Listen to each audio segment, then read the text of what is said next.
Today, I'm giving you guys all of the secrets and pro tips on how to make the perfect roast chicken right from the comfort of your own home.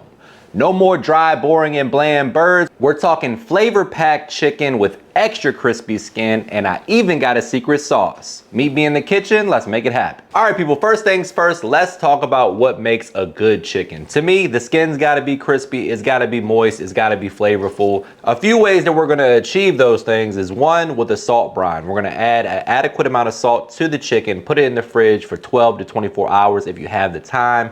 I would say at least 2 hours though.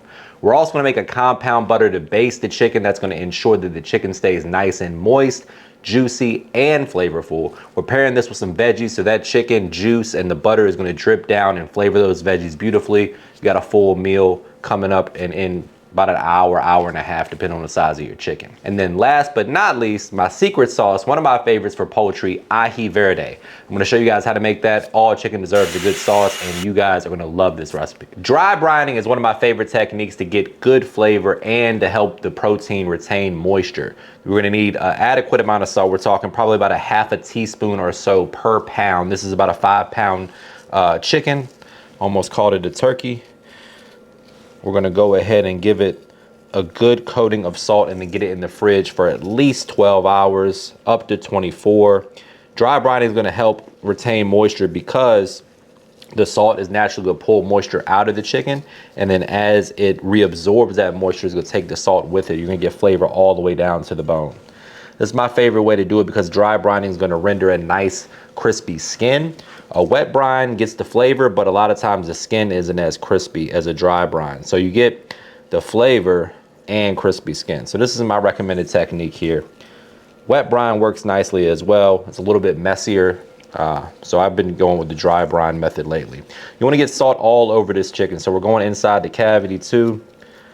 Just get it nice and salted all the way through. We want flavor all through this chicken, even the back. And then we're gonna stuff the cavity with herbs like thyme, rosemary, some garlic. If you got a shallot or an onion, you can use that. A little citrus in the form of lemon. It's gonna add aromatics and flavor to the chicken. And it's also gonna give a little bit more volume inside the cavity, helping it cook more evenly. All right, guys, I know you've heard of one pot meals, but we'll call this one a one roasting pan meal. We have our veggies here. You can use whatever you like, any vegetables you want. We got carrots today, onion, we got Brussels sprouts and potatoes.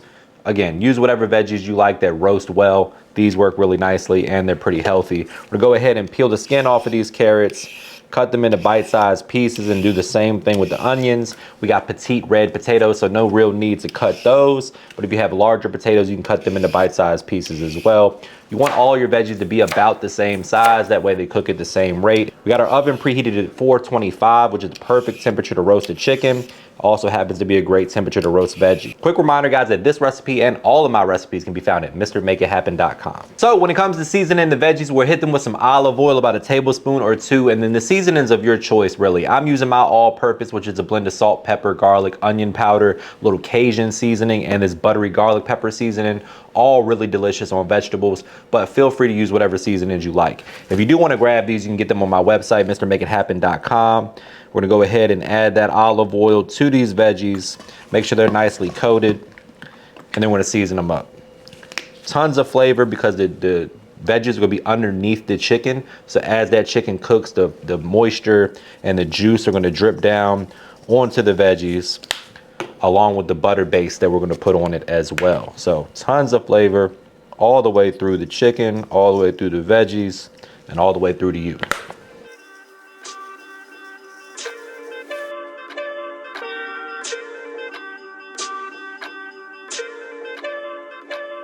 So we did the salt brine already. We have the veggies in there. We got our bird all tied up and stuffed. We're gonna go ahead and season the back side of the bird first because I like to season the presentation side last. That way it stays nice and evenly coated.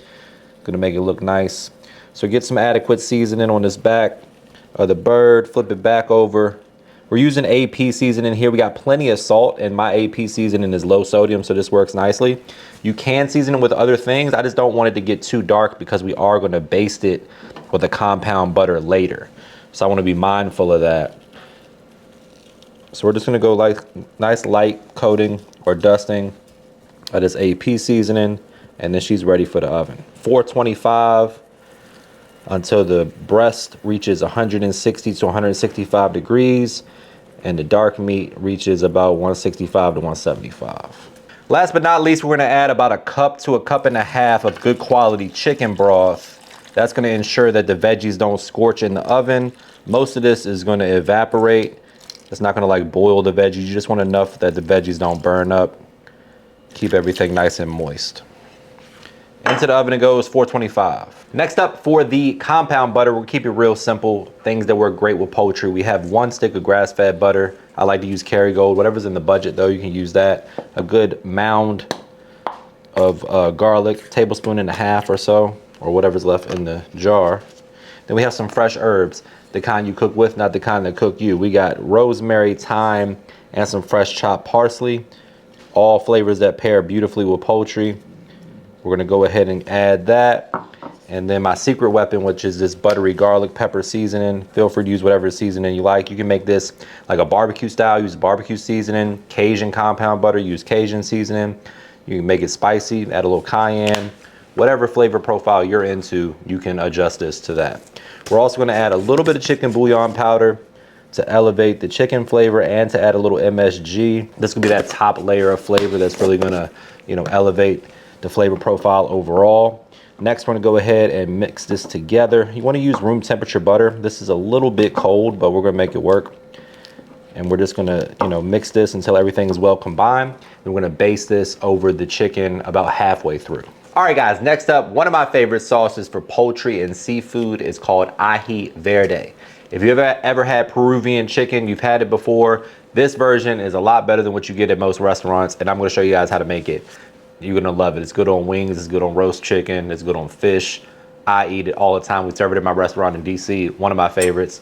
And I've been gatekeeping it for all of these years, but today is yours. Going in with 1 cup of mayo, followed by a ½ cup of sour cream. I'm gonna eyeball it because I've made this so many times. I could do it in my sleep. Cup of mayo, ½ cup of sour cream, 1 cup of cilantro. If you really hate cilantro, you can use parsley, but it's gonna change the flavor profile a little bit. Then we're gonna go in with 1 jalapeno as well. Optional, you can go heavier or lighter depending on your spice tolerance. Then we have one of the secret ingredients, ají amarillo. I don't know how to say it properly, but this stuff is delicious. It's basically a Peruvian pepper paste. Really good stuff. You don't have to use this. You can make it without it. We actually don't use this at my restaurant. It still comes out great. But for authenicity's sake, this actually helps a lot. 2 cloves of garlic as well going in. Make sure our limes are nice and soft so they'd be juicy. ½ cup of sour cream. You could use all sour cream. You could also use Greek yogurt for this recipe, or mayo. All right, after we get all of that in there, we're gonna go ahead and season it up. I'm gonna add a little pinch of chicken bouillon powder just for the MSG factor, and it's a flavor enhancer, AP seasoning, or just some salt and pepper, and then some olive oil. I'm gonna blend it. You can use a NutriBullet, a hand blender, or a countertop blender, whatever you got. You can season it after you blend it up as well. That's an option. I'm gonna add a little bit now and then a little bit more as needed.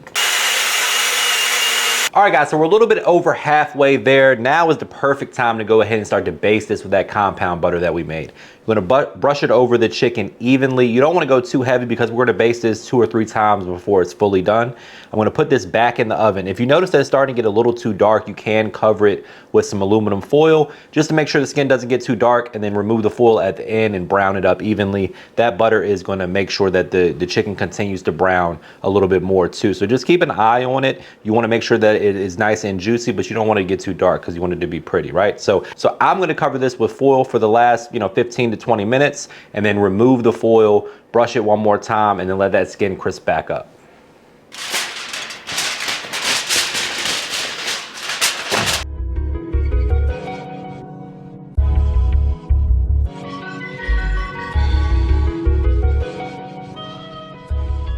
All right, people, there you have it. The chicken is roasted to perfection, got some great color. When it comes out and you slice it up, you wanna go ahead and hit it with a little finishing salt if it needs it. You can always kind of taste the skin and see. Finishing salt is always a great technique, something that we do in the restaurant to make sure that when the food hits the palate, it's flavorful right out the gate. Plate it up with that sauce, the veggies. This is a delicious meal. Comes together in a couple hours max, and you get a nice home cooked meal, relatively inexpensive as well. One of the keys though, when the chicken is done, give it a good 20-25 minutes to really rest. Let those juices redistribute. That's going to make sure that the chicken stays nice and moist. And this is the part where I grab my fork and go in for that taste test. Brace yourself for a trademark money shot. Say it with me, guys. Looking good. The only thing left to do is dig in for that taste test. But before we do that, please take a quick second to subscribe to the channel. Make sure you hit that bell to enable notifications as well. All right, folks. We got some ají verde. Make sure I give me a good healthy serving of that.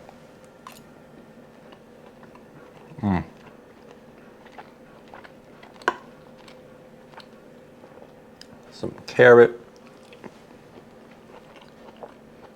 Brussels, oh, the carrots are great. Brussels sprout. Give me some of that leg. That's my favorite part. When it comes to a rotisserie chicken, the leg is my favorite. It's followed by the breast for the protein, but the leg, one of my favorites.